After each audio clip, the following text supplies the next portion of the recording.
Isa mapagpalang hapon mga kapanalig. Nako, ako po ang inyong kapanalig Goy Lopez, ang kumpara niyo sa balat ng radyo, pare Koy, at your service. Nako, ngayong Sabado po, wala po ngayon si Ate Camille, kaya samahan niyo po ako. Ayan, medyo sad boy tayo ngayon. Hindi naman, pero kasama natin po ang ating mga kapanalig ngayon. Nako, excited na po akong ipakilala po sa inyo ang ating mga special guest ngayong hapon. Pero bago pong lahat, samahan niyo po muna ako sa ating pambungad na panalangin. Sa ngalan ng Ama, ng Anak at ng Espiritu Santo. Amen. Ama namin mapagmahal, patuloy ang aming papuri at pasasalamat sa iyong kagandahang loob sa amin. Ikaw ang nagbigay ng panahon, lugar at pagkakataon upang kami ay magkatipon-tipon sa programang ito. Maraming salamat sa iyong walang kapantay na pagmamahal sa amin. Naway gabayin niyo po ang bawat isa sa amin at gawing instrumento upang maibahagi sa kapwa ang bawat salita mo. At naway patuloy niyong pagpalain ang bawat isa. Sa ngalan ng Ama, ng Anak at ng Espiritu Santo. Amen. Kapanalig Hour. At opisyal na pong bukas ang ating programa mga kapanalig. Kamusta po ang inyong Sabado? Naku, ano kaya ang masarap na merienda ngayong hapon? Dahil meron tayong mga bisita ngayong hapon at medyo baka kurutin tayo, no? Kaya ang masarap na merienda ngayon ay kamote. Ayan, kamote lang muna tayo ngayon kasi bawal ang meat, di ba, Kuya Edgar? Ayan, kamote at tubig. Ayan, ano kaya merienda ngayon natin, Camille, no? Habang wala siya ngayon dito. Malalaman natin yan next Saturday. At ito na mga kapanalig, nako, maganda po ang pag-uusapan po natin ngayon dahil ang topic po natin ay magkapatid sa pananampalataya. At ito pong mga guest po natin ay literal na magkapatid po talaga. No, alamin natin no, kung habang bata pa po, nung mga bata pa po ba sila ay aktibo na po ba sila sa kanilang parokya. Pero malalaman po natin yan. Eto na.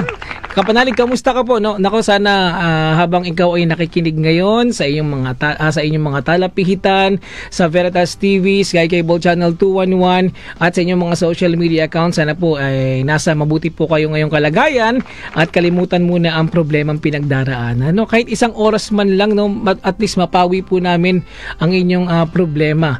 At dahil ang pinakamasaya po sa lahat ay lagi nating tingnan ang magandang side ng buhay, na maging positibo po tayo sa lahat ng mga bagay. Kahit sa kabila ng mga pagsubok, pero dapat tayong maging matatag. Nako, Amen! Amen! Tama ka dyan, Kuya Edgar. Kaya naman, nako, gusto ko na pong ipakilala sa inyo mga kapanalig ng ating special na panauhin. Akala ko po kanina pagpasok po nila dito sa studio ay kambal. Hindi po pala sila kambal. Ilang 4 na taon po ata, no? Yung agwat. Okay, pakilala na po natin, no? Nako, ang unang guest po natin, dahil sila po ay magkapatid, isang catechist at lector commentator. Siya po si Sister Primitiva Bautista, at ang isa naman po, nako, maganda din. At silang magkapatid po ay maganda. Isa naman po siyang Mother Butler. Ito naman po si Sister Milagros Villarama from St. Joseph Parish. Magandang hapon po sa inyo. Magandang hapon, Brother Koy. Ayan na. Di ba nagtugma silang dalawa? Hindi nga kambal. Ayan, kamusta naman po, sisters? Ayan. Meron po ba kayong gustong batiin bago po tayo mag-umpisa? Sige, Sister Primitiva. Binabati ko ang lahat ng mga workers ng Santo Rosario, lalo-lalo yung mga kasamahan ko, mga kapatid kong katikista sa BA at saka sa BEC. Yan. Matagal ko kasi silang nakasama. Yun lang po ba, Sister saka Primitiva? Yung pari namin, Father Pros, saka si Father Vic. Okay. Yun lang po ba, Sister? Yun na lang muna. Baka mapahaba. Baka abutin tayo ng balita rito. Okay, Sister Milagros naman. Sino mga gusto mong batian, Sister Milagros? Pwedeng mas mahaba sa kanya. Pwede naman po. Kasi siya walang family. Ako ay may family. Kaya unang-una binabati ko po yung husband ko dahil pinayagan na naman akong lumabas. Tapos binabati ko rin yung mga kasamahan ko sa simbahan, sa St. Joseph Parish ako. Dito lang sa Napocor Village. Yung mga kasamahan kong Mother Butler, 30 plus na po kami. Yung mga kasamahan ko sa BEC, mga kapitbahayan, at lahat po ng mga kaibigan, at kaaway, wala. Ayun yung Wala maganda, po na ang walang kaaway. kaaway. Yun ang pinaka-importante sa lahat. At ang aming mga kamag-anak po all over. Meron sa Las Piñas, meron sa Amen. Bulacan, Mhm. at sa abroad. Ayun lang po yung aking mga anak na wala ngayon sa Luzon. Nasa abroad. Yung isa po sa abroad, yung isa nasa Cebu lang naman. Ayan. Yun lang po bang... Thank you, brother. Ayan. Ano po yung mga nickname nyo po? Ako, Remy. Ate Remy and... Ate Mila. Ayan, Ate Mila. Susubukan natin kung matatandaan natin yan. Ate Remy Oo. and Ate Mila. Ayan. Correct. Mara niyo po ba ikwento po sa ating mga kapanalig na nakikinig ngayon at nanonood? Paano po ba kayo naging miyembro ng kapanalig community dito sa Radyo Veritas? True Sige, Sister Remy. No? True friends. Yung kapitbahay namin. Mm-mm. Na kaibigan. Siyang naganyak. Bagamat nung panarinig ko na to, Mm-mm. gusto ko na rin noon. Nagkataon naman, inalok niya ako. Kaya, sa pamagitan niya, join ako dito sa kapanalig. Mula noon, umate na ako ng paminsan-minsan at sa kapanalig day. Ikaw naman, Sister Mila. Ganon din, pareho lang yun nag-invite sa amin dito. Common friend namin yun and neighbor. Si Ophie De Vera, I don't know kung kilala mo din, Kuya Koy. Nung first time na in-invite niya ako dito, by text lang, sabi ko, sige, okay. Kaya, pinaluwalan pa niya yung una kong membership. Para lang hindi na siguro ako makawala. Para at least tali ka na rito. Oo. Since then, yearly naman, nakaka-renew ako ng membership. Ayun. Yun yung yun yung pledge of support na tinatawag po natin mga kapanalig, yung tinatawag po nilang membership. Sister, paano po ba kayo nagsimula sa pagiging aktibo niyong magkapatid sa simbahan? Sige, Aktibo? Sister. Ate Remy. Oo. Ako, nagsimula ako maging active talaga after ng LSS. Life in the Spirit Seminar. Yun. Doon ako kasi parang nahubog na bago.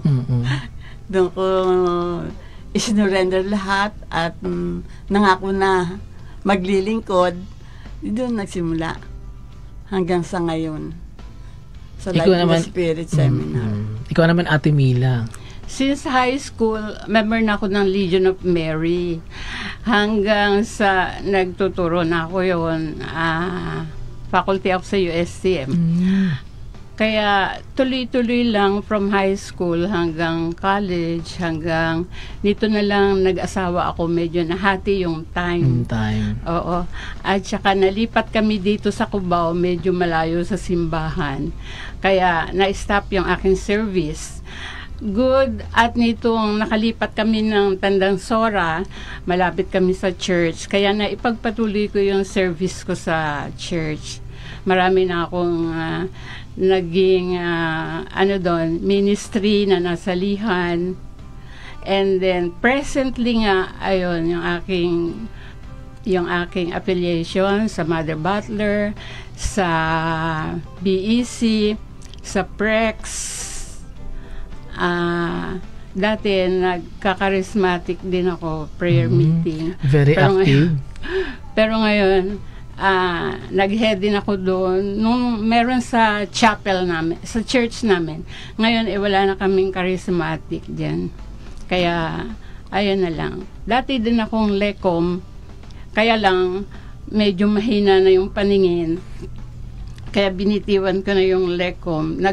Mother Butler naman ako ngayon. Bali, nag-focus na lang po kayo dun sa ministry na yun, Sister. Oo. Kamusta po? Ano po ba yung madalas ginagawa pag Mother Butler? Ayun, kami ay naka-assign sa altar. Kailangan naka-prepare yung altar before mag-mass. Lahat ng gamit ng officiating priest naka-ready. At to keep the sacristy clean all the time. Ayun, bukod dun sa, ayun nga, may meeting kami every first Saturday as a group. Yun ang aking pinagkakaabalahan presently sa simbahan. Bali kayo po yung nag-aasikaso, no? Before Oo. Mass. Sa Prex naman, nasa secretariat ako at saka speaker. Pero gaano na po kayo katagal sa parish? Sige, Ako, sa Ate amin, Remy. 48 years na akong nagsiserve doon matagal kasi na. nagsimula nga ako sa LSS. Mm-mm. Tapos, na-invite ako sa pagiging katikista. Since then hanggang ngayon, nagkakatikis pa ako. Ito lang lately, medyo naglalo ako dahil nalipat nga ako dito sa, di ba sa Valenzuela niya ako Opo. pinupuntahan. Nga nalipat ako dyan, nag-a-adjust pa. Hindi katulad doon na talagang nagagampan ako lahat. Tapos, nag-lecture and commentator din ako. Awa naman ng Diyos. Okay naman. And then, humawak din ako ng BEC, tsaka BA. Yan. Sa BEC, no, Ate Remy, ano po yung mga kadalasang mga activity po dito?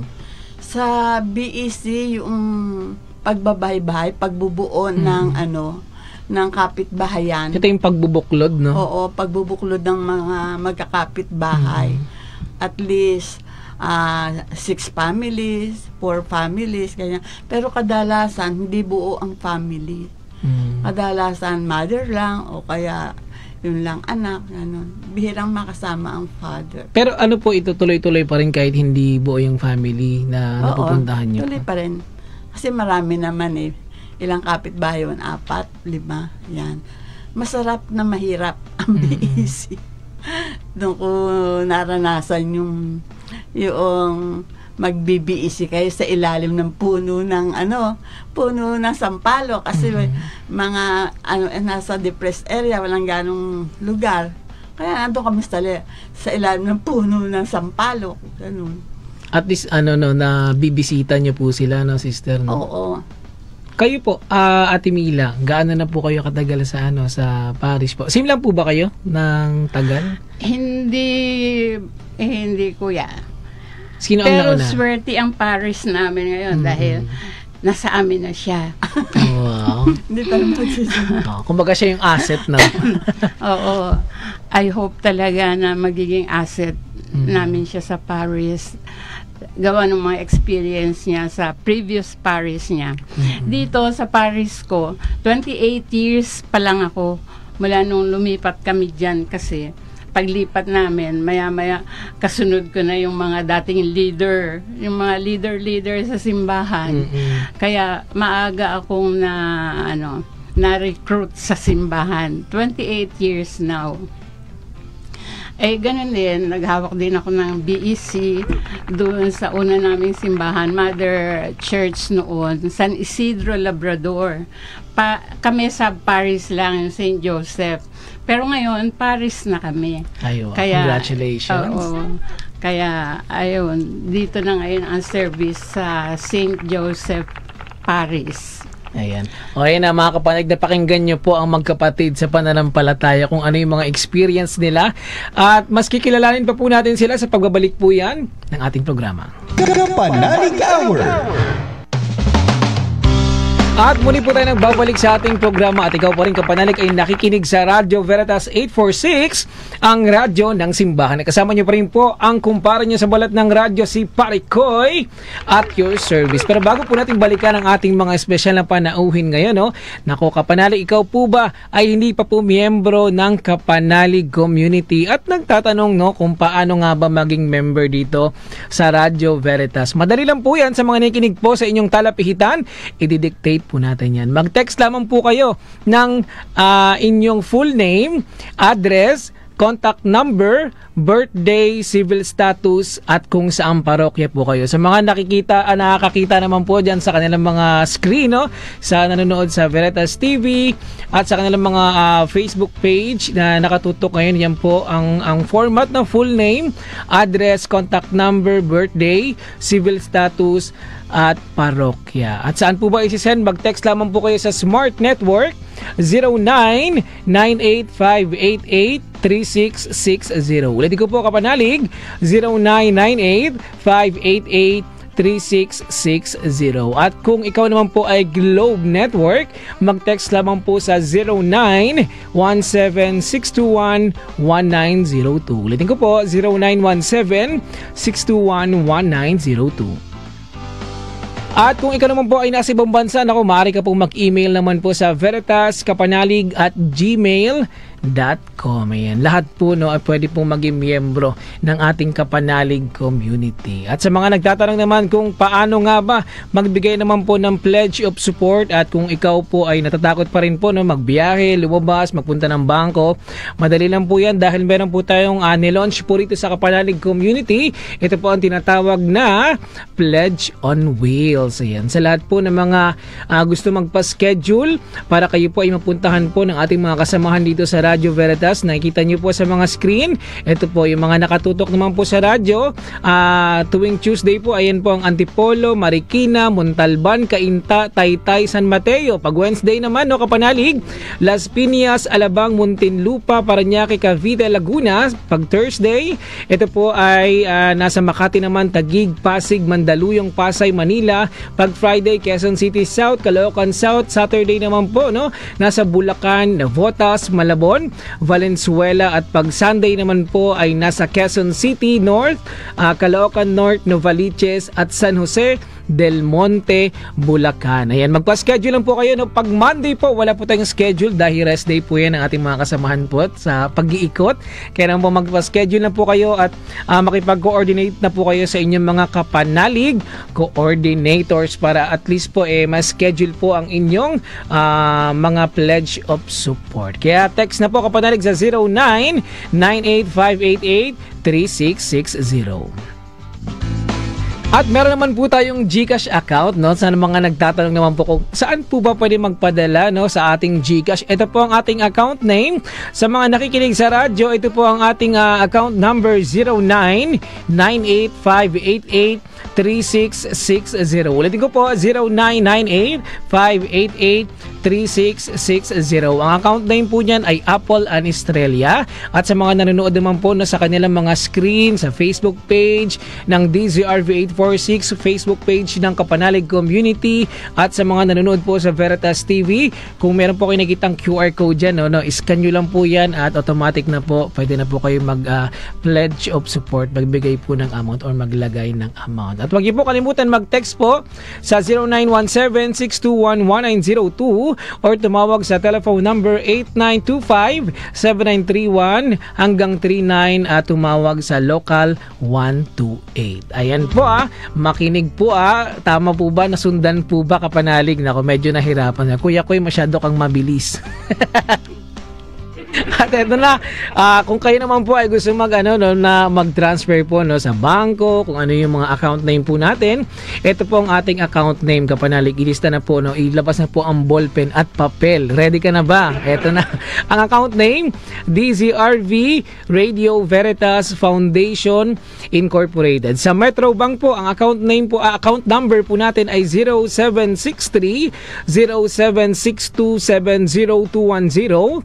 Sa BDO 001-6300-11876. Sa BPI 0213-325-191. Sa PNB 105-910-013-091. At sa ating Union Bank account 0004-8001-9393.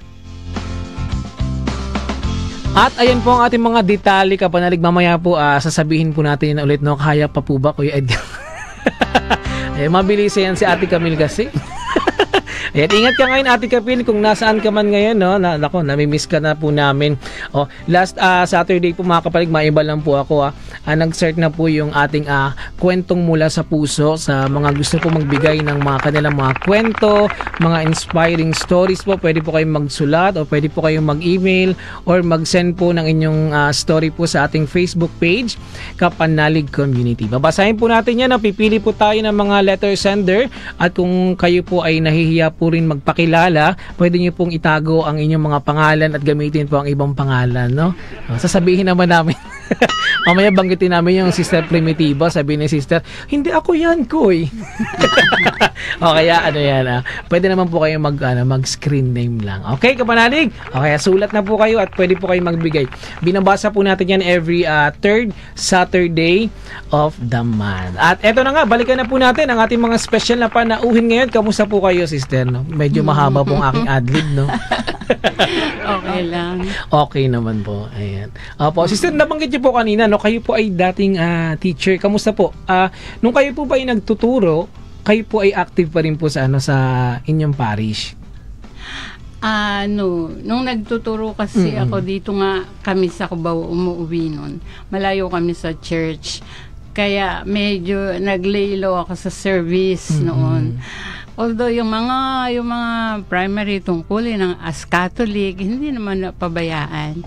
Pati yung family ko, nahihila ko sa simbahan. Yun nga lang, yung service, medyo na-out ako for a while. Siguro, mga 15 years din yun na ako. Pero nang malipat nga kami dito, ayun, naging active na akong muli sa church. For 28 years now. Kaya masasabi kong masaya, masarap mag-service kay Lord. Totoo. Dahil Amen. feel mo talaga na hindi kanya pababayaan. Gaano ka man ma-down ay nakakabangon ulit. Amen. Totoo Amen. yan. No? At ang pagsisilbi sa simbahan kay Lord ay nakakabata. At Amen. nakakalakas. Pabor na pabor Amen. kayo dyan, Sister. No? Kasi, totoo yan, Sister. No? Ang paglilingkod po sa Diyos, sa parokya, syempre, nagbibigay ng lakas sa atin, no? At nagbibigay ng, nakakabata. No? Madalas namin sinasabi yan ni Ate Camille pag nakita kami ng mga guests dito, sasabihin nila, 75 na po ako, pero hulaan namin pag hindi halatang 75, kayo po ay active sa simbahan. At tama nga po kami. Okay? Nakakabata talaga, Sister. Pabor po ba kayo dyan? Ay, nako. Amen. Yes na yes. Ayan. Amen. Amen. Oo. Dahil nakwento niyo po kanina, Sister Ate Remy, no? Ate Remy and Ate Mila, kayo po ay matagal na pong naging aktibo po, no, sa simbahan. Sino po ang naging impluwensya yung magkapatid upang mas maging malapit sa Panginoon? Sige, Ate Mila muna tayo. Unang-una, yung mother namin, syempre, kasi kahit na busy-busy siya, 7 kaming magkakapatid, pero nairaraos niya, i-gather kami paggabi, nagdadasal kami together. Although ang namumuno sa amin, yung eldest sister namin, hindi si mother. Kasi yung eldest Rest sister in peace. namin, RIP na siya eh. Kasi siya, sa St. Paul siya nag-aaral noon. Kaya, ayun, siya ang nagli-lead sa aming mga prayers gabi-gabi. Then, isa pang nakaakay sa amin, yung auntie namin, nakapitbahay namin, na very religious. Ang tawag sa kanya ng mga kababaryo namin, si Manang Sion. Manang Kasi Sion. Manang siya ang nag-aalaga ng chapel namin nga eh. Kaya, ayun, sa kanya, siya ang namatnubay sa amin sa First Communion ko at ng mga kapitbahayang kabataan.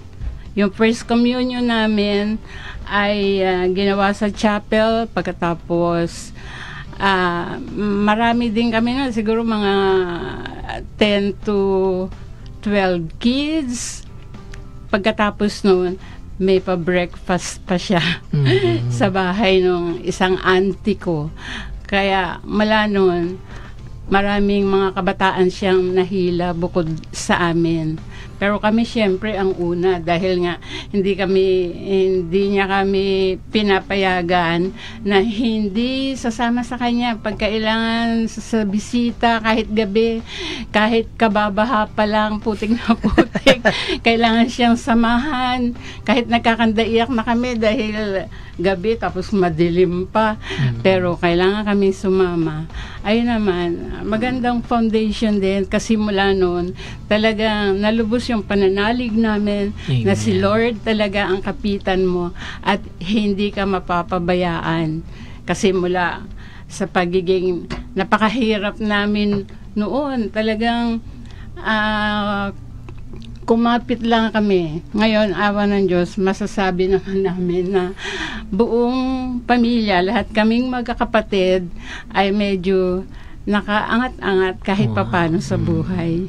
At ibinabalik niyo naman po ito sa community. Oo, binabalik naman namin. Kami talagang service to the max. Meron pa kaming sister na youngest na dati din, hindi siya active sa simbahan nung nandun siya sa probinsya. Sa Nueva Ecija naman siya. Nang malipat siya dito sa akin, nahila ko na din sa pagsiservice. Mother Butler na rin siya ngayon. At So, 3 na kayo, sister. 3 na kami.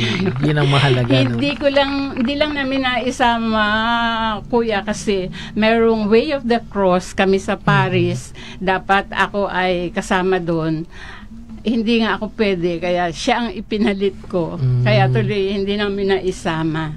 Bali, kayo lang munang dalawa. Malay mo naman sa susunod, sister, 3 na kayo. Oo. No? Pero thank you, Ate Mila, no? Ate Remy, ikaw po, dahil kayo po magkapatid ay matagal na po, di ba, sa parish or nagsiserve sa parokya, may pangyayari ba sa buhay nyo na masasabi nyong nagpatibay palalo ng inyong pananampalataya, lalo na kayong magkapatid? Sige, Ate Remy. Nagpatibay? Siguro ang laging nagpapatibay sa amin yung mga advice ng parents namin, tapos yung mga turo nila na hindi mo makakalimutan. Yan. Nagpatibay pa rin yung mga ups and down. Yan. Nagpatibay na ang pananampalataya, lalo na yung sabi nga the family that prays together stays together. Kasi kahit kami malaki na, nagsipag-asawa na sila, nanatili pa rin yung aming magandang samahan na pinunla ng aming magulang. Yung paalala, sino tutulong sa kapatid niyo, kundi yung mga ganun. Lagi yun ang naalala ko pagka dumarating yung lalo na sa nangangailangan, sino magtutulungan kundi kayo, yun. Tsaka ang nanay ko kasi naging nanay na, kaibigan pa. Mapagtatapatan mo talaga. Yun. Magandang sa amin, yun ang bibigay sa amin ng tatag sa aking pananampalataya. At saka nga yung mga pagsubok, nanatiling kasama namin si Lord. Ganon. Kaya masaya ang aming Pamilya po. Samahan. Oo. Kahit nadagdag na iba-ibang, sabi nga nung iba, pag nagsipag-asawa kayo, mga kapatid mo, malalahian kayo ng ibang masisira daw ang aming samahan. Pero awa ng Diyos, hindi naman nangyari. Hindi naman nangyari. Yun. Kaya, sasabi kong pinagpapala rin ang pamilya namin. Ayan. Naging maganda po yung foundation nyo, no? Kasi kahit na nasa wastong edad na kayo, may pamilya na, at least andun pa rin yung, alam niyo yung pag-aalaga niyo bilang magkapatid. Yun yung pinakamahalaga kasi, minsan kasi Ate Remy, may pagkakataon na yung magkakapatid, pag naghiwa-hiwalay na, may kanya-kanyang asawa, may kanya-kanya na rin silang buhay. At minsan hindi pa nagkakasundo, dahil nga, minsan agawan sa lupa, pero at least ano po sa inyo ng mga magulang niyo na maging mabuti pa rin kayo magkakapatid kahit nasa wastong edad na kayo. Kaya wala na akong mahiling pa kay Lord, kundi puro pasalamat. Amen. Pagsamba, papuri. Yun. Ikaw naman, Ate Mila. Yung pangyayari, 2 pangyayari sa buhay ko ang lalong nagpatibay ng aking pananampalataya. Kasi yung husband ko, nung age 69 siya, 84 na siya ngayon ay gusto ng kanyang cardiologist na pa-open heart siya o kaya pa-angioplasty. Ang pinapahanda sa amin, mga 800,000 to 1M. Since alam ng husband ko siguro na mahirapan kami i-raise yung fund, isinasuggest ko na, isanla natin yung bahay, yung lupa. Ayaw niya talaga. At manalig na lang daw kami kay Lord. Bahala na daw si Lord sa kanya. Hindi namin siya napili talaga. Awa ng Diyos, saka awa ni Lord talaga. Hanggang ngayon nga ay buhay na buhay pa siya. At Wow, age amen. 84 na siya. Yung nangyari yun ay 69 siya, mga 50 years ago na. So for this 50 years ay ayan, kasama namin siya sa buhay. And then ang pangalawang pinagpapasalamat ko kay Lord nung ako ay nagka-cancer. Cancer survivor ako eh. Pagkatapos ng operation ko, nagkaroon ako ng adhesion of the intestine. Kaya ibinalik ako sa ospital. Ito pala yun, yung second operation ko na pala yun. Yung akala ng doktor ay nag-recur yung aking unang tumor. Yung pala ay ovary. Nung alisin nga yung ovary, nung umuwi ako ng bahay, suka ako ng suka, pinabalik ako sa ospital. Tapos, after 10 days sa ospital na walang food, puro lang yung formula ay sinasaksak sa akin, ay nilagnat na ako, kaya ayaw pumayag yung doktor ko na hindi ako pa-opera ulit. Ayaw ko talaga dahil nandun pa nga yung mga parang stapler na ginagamit ngayon hindi na sinulid. Nang night before my operation, talagang nagdasal na ako ng todo mataimtim. Kay Lord Jesus, kay Papa God, sa lahat ng mga santo na kilala ko na yata. Pero ang pinakaano ko talaga si Mama Mary. Ay, dispiras na ng birthday ni Mama Mary. Ang kailangan kong mautot ba para hindi matuloy yung operation ko. Yun ba yung pinaka sinabi ng yun doktor? ang pinaka. Kasi night before ng operation, early morning kinabukasan, dapat ooperahan ako. Night before nga, ayun, nag-pass out ako ng gas. Kaya hindi natuloy yung aking operation. So thanks God. Kiniklaim ko na miracle yan sa akin ni Lord. Oo. Kaya, ayun, ganun na lang ang pasasalamat ko at matibay na pananampalataya na talagang may awa ang Diyos. Amen. No? Wala talaga imposible no sa pagdarasal, no. Kahit anong sakit 'yan. Talagang kayang labanan, no, sister. Oo, kaya ni Lord. Basta manalig ka lang. Ayan ang mga kapanalig. Nako, ako po ay marami po ang gustong itanong sa ating mga bisita ngayon. Pero kapanalig, sa pagbabalik po yan ng ating programa. At muli po tayo nagbabalik sa ating programa, kapanalig, at ikaw pa rin po ay nakikinig sa Radyo Veritas 846, ang radyo ng simbahan. Ako, alam nyo kapanalig, na napasarap ang aming kwentuhan. Munti ka nang hindi tayo makapag-commercial. Yari tayo. Pero thank you, Sir Edgar. At eto na nga, no, bago natin balikan ang ating special na panauhin ng ating magkapatid na bisita, no, batiin po muna natin ang ating mga kapanalig na nakatutok po sa ating social media accounts dito sa Facebook page ng DZRV. Magandang hapon po kay kapanalig Mariette Boreres, kay Chug Mutuk, kay Norberto Kapule, tama po ba? Kay Cynthia Satiada, Amanda Sagbit, Benedict Paglinawan, at Loida Eugenio, Ludi Bordeos, at kay kapanalig Samuel Godwin. Tama po ba ako sa pagbasa ng sister, no? At next naman, dito naman tayo sa Facebook page ng Kapanalig Community. Magandang hapon din po sa inyo, no? At sana po habang kayo po ay nakikinig ngayon sa inyong mga social media accounts, no, huwag niyo pong kalimutan ibahagi po ang programang ito para at least yung mga kasama niyo po sa parokya ay makapanood at malaman nila na ay meron palang programa ang Kapanalig, no, para sa atin. Tama po ba ako, mga sisters? Correct ka dyan. Oo. Mamalik tayo, no, sa ating mga nagagandahang bisita, no.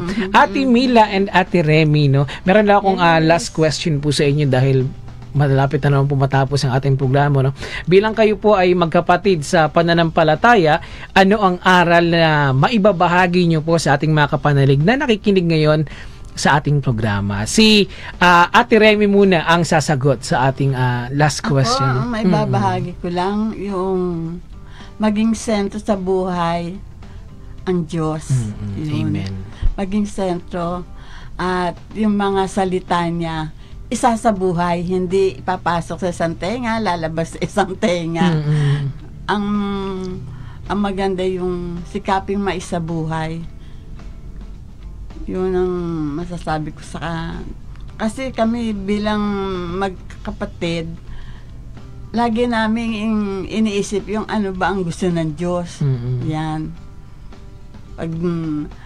Pag may mga pagsubok sabi namin, may plano ang Diyos. Yan. Yung nagbibigayan kami ng ng tawag doon, suportahan. Yan. Susuportahan kami. Kaya sa isang pamilya, napakalaga ang nakasentro talaga ang Diyos. Amen. Kay Ate Mila naman po. Ayun nga, dadagdag ko na lang.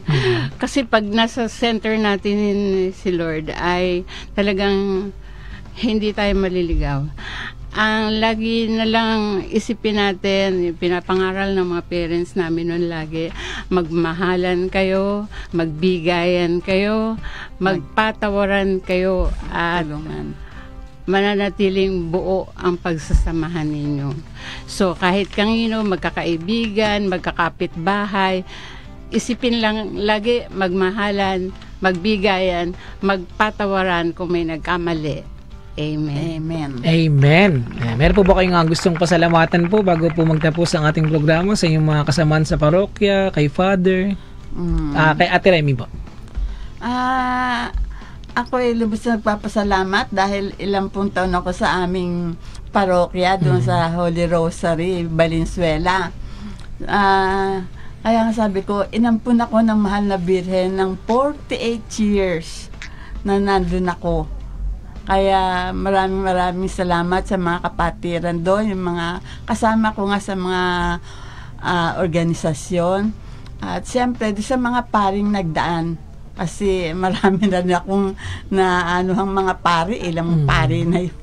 Mga nakilala niyo po? Oo, mga parispis namin. Yan. Doon nagpapasalamat ako dahil nakatulong din na sa akin sa pag-grow ng aking pananampalataya. Tsaka ang